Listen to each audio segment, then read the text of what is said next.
Greetings, everybody. I've really enjoyed my brief exposure to Forever Green. I started doing pre-med in college, and I ended up getting my acceptance letter from Harvard Medical School, where I spent a lot of time learning about pathogenesis of disease, but not necessarily nutrition. And similarly, my 5 years at Mayo Clinic as an orthopedic surgeon was spent mostly dealing with musculoskeletal pathology, not necessarily discussing with patients how to stop the process of weight gain. And then I spent another 2 years doing a foot and ankle fellowship in foot and ankle reconstruction and shoulder and knee reconstruction. And now I've been practicing orthopedics for 15 years. I love that practice. I love the privilege of serving humanity. However, the modern medical industry is ready for a change, particularly at this crossroads, where patients are really concerned about their energy levels, their body mass index, and their capacity to carry on with gainful employment and recreational pursuits.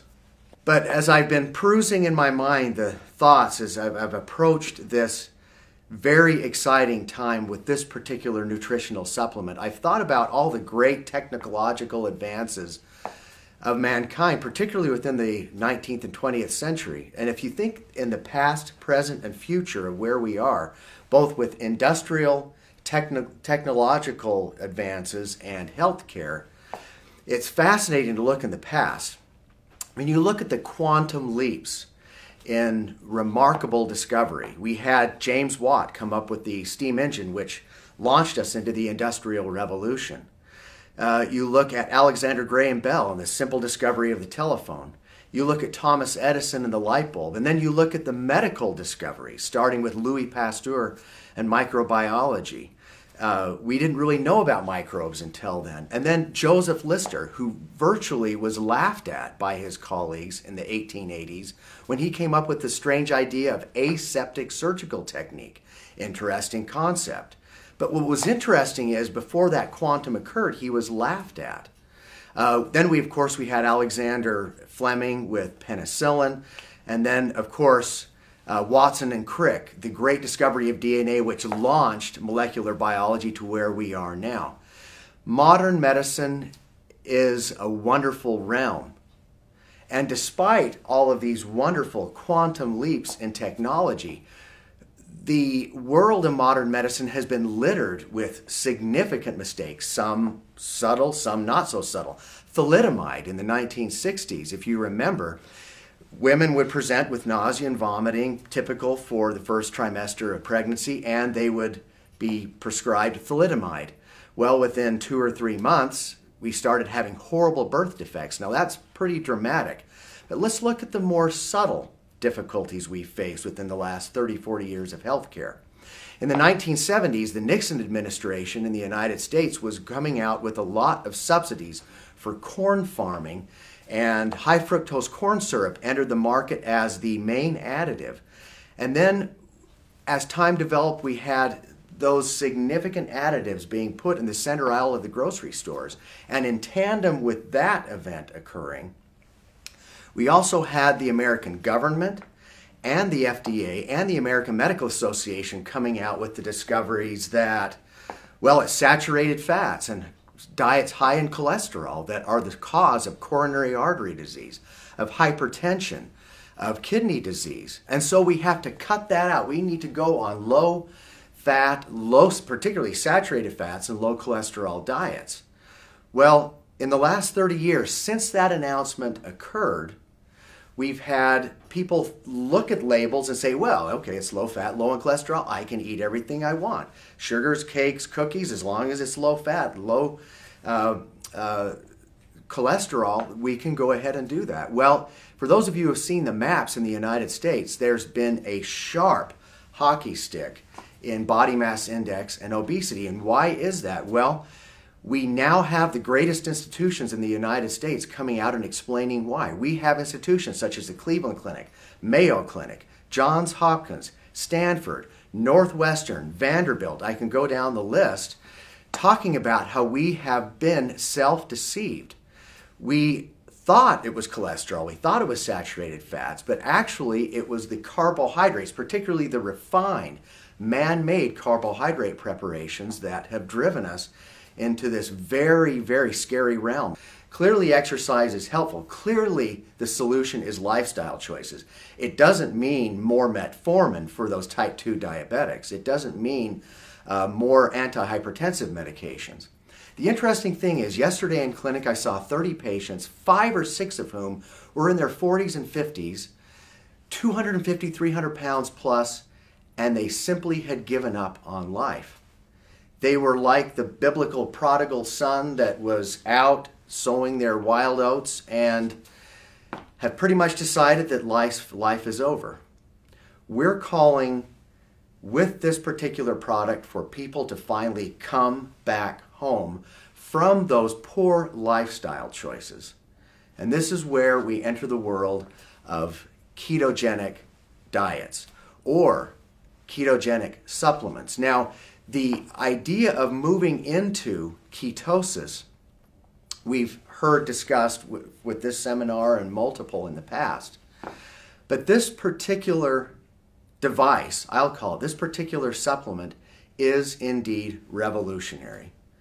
It is a quantum leap into the future as a solution to move people away from refined carbohydrates and move people into a lifestyle of energy that will be able to make them more functional recreationally with gainful employment and make them more functional family members, more functional husbands and wives, parents.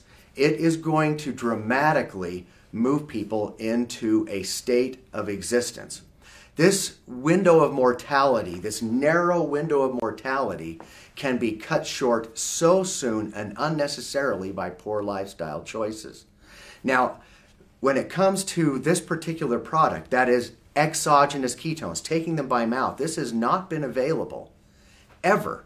The realities are beta-hydroxybutyrate, acetyl acetate, these ketones, which are the bottom, the basic building block, power-packed energy packet of fat metabolism. Taking that exogenously has not been an option until these proprietary preparations where they're in a packet, where you have grams and grams of ketones that you can take. It tells your body that you are in a starvation mode and it starts burning fat immediately, as if you were in starvation mode. And frankly, that's how mankind is. These ketones have brought us full circle to how our own endogenous, inherent DNA was designed to help us function in a world of feast or famine. For 7,000 years or for 50,000 years, depending on what altar you worship, whether you believe in intelligent design or just Mother Nature, the stark reality is we are a species that has existed on eating when the meat, when the berries, when the nuts are there, and then it may be another 4 or 5 days. Now, we all heard Dr. Hack talk the other day about how important those 4 or 5 days are. We need to maintain our mental acuity so we can go take down that woolly mammoth or that saber-toothed tiger. And we need to do it without feeling like we're starving to death. We need to do it with energy, with spit and vinegar. We need to have the energy to go take down that saber-toothed tiger. And so that's what this exogenous ketone, this intake of oral-based, prepared, proprietary beta-hydroxybutyrate will do. Now, the exciting thing that is just overwhelming to me is it's a wonderfully tasting supplement, and it's very filling, and it lasts for many, many hours from the time you take it in the morning until the afternoon. Satiety is the clinical term of feeling satisfied with your appetite, that you're not craving those carbohydrates. That's what's been remarkable for me. I will stand in front of this camera and tell you I am a self-described carboholic. I haven't fallen off the wagon now for 5 months. And I'll attribute that success to one thing: exogenous ketones. I was able to make that transition within 48 hours. The transition is far too difficult. One last thing I'd like to mention, if I could, is how exciting this is for all demographics. This isn't just to help me as an orthopedic surgeon help my patients lose weight so they can then be cleared for their joint replacement. By the way, the Centers for Medicare and Medicaid Services are now restricting who they will allow to have joint replacements, because when you're big and you're fat, the bone prosthesis interface loosens, and the complications can't be sustained by a government who pays for those joints. But I'm just as interested in all demographics of society. We've talked about the adolescents who are now facing obesity. We've talked about young adults who are spending time in front of computers instead of being out exercising. We've talked about perimenopausal women who are struggling to find that energy to function throughout the day that has been very, very difficult. We're talking about traumatic brain injury patients. We know that ketones have a significant neuroprotective effects for both peripheral, neurological manifestation of neurological disease, as well as central neurological manifestations. Speaking of neurology, and speaking of our central nervous system and our spinal cord, we have opiate receptors. And that's what heroin and cocaine attaches to, that gives us those overpowering, remarkable sense of well-being. Well, we know what happens. Those very fulfilling well-being sensations only last for a few hours. And then we bonk, we hit a withdrawal, and it's a horrible existence. Well, similarly, when we take exogenous carbohydrates, meaning we eat carbohydrates that are refined, it gives us that sense of well-being. It gives us that remarkable satisfaction, but it is short-lived. You're looking at a guy that every night, after a long day in the operating room, and after my 30-mile-a-day bicycle commute, would sit in front of my TV, ritualistically lay out my 10 Chips Ahoy, my 10 Oreos, and my 10 Nutter Butters. And it was delicious. And I would pack those down, and that was my reward. But I'll tell you, it came with the price.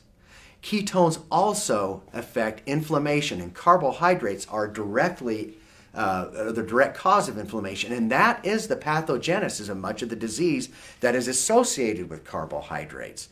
We eat the carbohydrates, it causes inflammation of the linings of our arteries, it causes them to scar, harden, attract cholesterol, and then we develop the coronary artery disease, the kidney disease, the hypertension. It is a reversible process. And so we come full circle.